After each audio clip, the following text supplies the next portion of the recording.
안녕하세요. 네, 이번 시간에는 보험해지 추가 환급 받은 사례를 우리 친절한 박 실장님께서 직접 설명을 해주도록 하겠습니다. 친절하지는 않은 소식을 좀 뺐으면 좋겠는 게, 친절하시잖아요. 이거는 좀 사담입니다만, 그러니까 저도 이제 일을 하다 보면 스트레스를 받기도 해요. 뭐 생각만큼 잘 안 되는 부분도 발생을 하고, 이제 상담량도 많다 보니까. 그래서 제가 요즘 조금 시니컬해지는 경향이 있는 것 같습니다. 스스로 느끼기에. 좀 전에 찬희 씨께서 친절하지라는 표현을 해주시는데, 과연 그 수식어가 저한테 어울린가. 짧게나마 고민을 해봤고, 앞으로 좀 더 지금 그 수식어 표현해 주셨던 것처럼 좀 더 친절하게 상담을 해드릴 수 있는 제가 되도록 하겠습니다.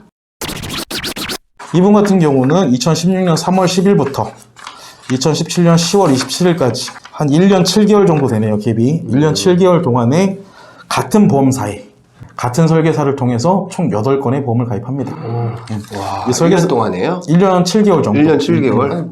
2016년 3월경. 그러니까 8건 중에 첫 보험 이제 계약 시점이 되는 거죠. 이때 신원을 알 수 없는 발신인 불명의 전화를 받게 되었고, 그 발신자가 이 설계사였던 겁니다. 설계사가 민원인한테 똑같습니다, 레퍼토리는.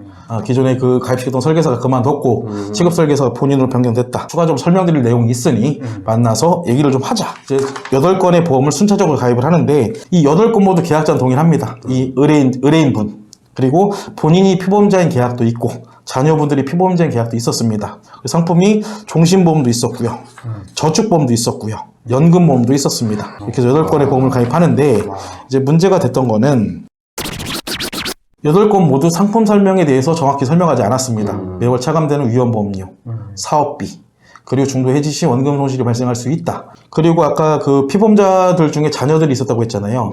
자녀가 다 성인 때 가입을 했어요. 자녀들은 설계사를 대면한 적조차 없고, 그렇기 때문에 당연히 상품 설명을 들었을 리 없죠. 그래서 설명도 하지 않았더라고요. 근데 요걸 제가 좀 하나 팁 아니면 팁을 좀 드리고 싶은 게, 민원이라는 게 다양한 원인에 의해서 제기들이 되는데, 가장 명확한 민원건이 실은 있습니다. 계약자와 피보험자가 다른 계약 중에 사망보험금이 존재하는 계약인데 피보험자가 자필 설명을 하지 않았다.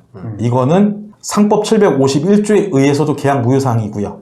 해당 보험사, 해당 계약의 약관을 보더라도 계약 무효사유라고 적혀 있습니다. 이렇게 명확하게 계약 무효사유가 존재함에도 불구하고 민원을 불수용하는 보험사들도 많습니다. 보험회사 민원 불수용을 원인으로 이제 금융감독원에 민원을 제기하기도 하잖아요. 그렇게 했을 때 금융감독원도 민원을 기각합니다. 참 들어보면 이유가 뭐냐면, 본인들이 자필 감정업체가 아니다 보니 이게 자필인지 아닌지 판단할 수 없다는 겁니다. 이건 얼마든지 해볼 수 있습니다. 그러니까 제가 보통 이제 그 민원 담당자들한테 제안하는 방법 중에 하나가, 이게 원래는 필적 감정이라는 걸 하면 제일 깔끔하기는 해요. 근데 비용이 발생합니다. 제가 이제 민원 담당자들한테 그러면 은행에 통장을 개설했을 때 쓰는 계약서, 그리고 뭐 핸드폰을 개통한다, 뭐 증권사 계좌를 개설한다, 공식적인 계약서를 통해서 한번 대조를 해보자. 솔직히 필적 감정업체가 아니라고 하더라도 누가 봐도 식별이 되는 것들은 있습니다. 이게 조금 그렇다 하면은 그럼 필적 감정을 하는 거죠. 필적 감정 비용에 대해서 만약에 자필이 맞는 걸로 나왔어요. 그럼 민원인이 부담하는 게 맞는 거겠죠. 그렇죠. 잘못된 주장을 한 거니까. 근데 필적이 만약에 본인이 한 게 아니라고 나왔으면 보험회사 쪽에서 하자, 이렇게까지 제안을 하는데도 받아들이지 않더라고요.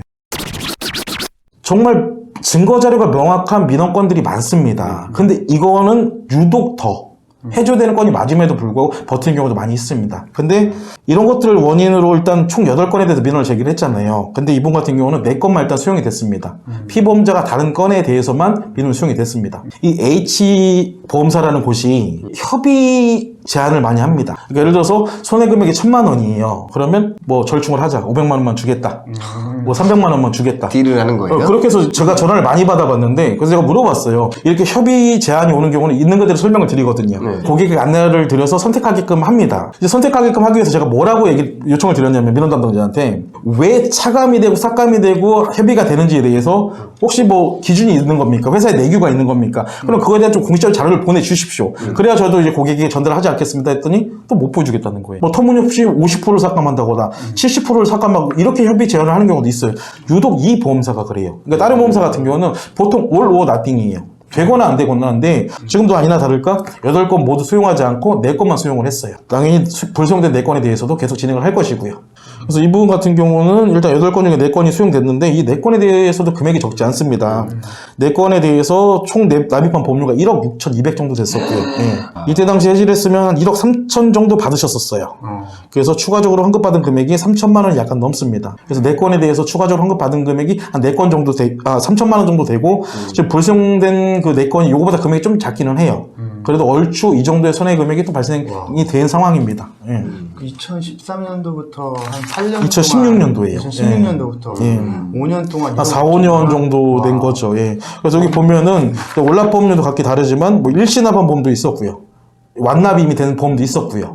지금까지 보험료를 내고 있는 보험도 있었고 실효된 보험도 있었고 각각의 계약에 대해서 조금 달랐습니다. 상태들이. 지금 저희가 집중을 하고자 하는 부분에 있어서 일단 저희가 상식선에서 생각을 해도 납득이 안 되는 경우들이 엄청 많습니다. 아니, 증거가 명확한 건에 대해서도 무조건 버티고 보험사는 금융감독원은 너네들이 알아서 해라. 금융감독원이 솔직히 왜 존재하는지 모르겠습니다. 저희 진성에서 지금 집중하고자 하는 것들로 통해서 얼마나 많은 변화를 일으킬 수 있는지는 확답은 못 드리겠으나 끝까지 해보겠습니다. 앞으로도 믿고 의뢰해 주시기 바랍니다. 감사합니다. 감사합니다.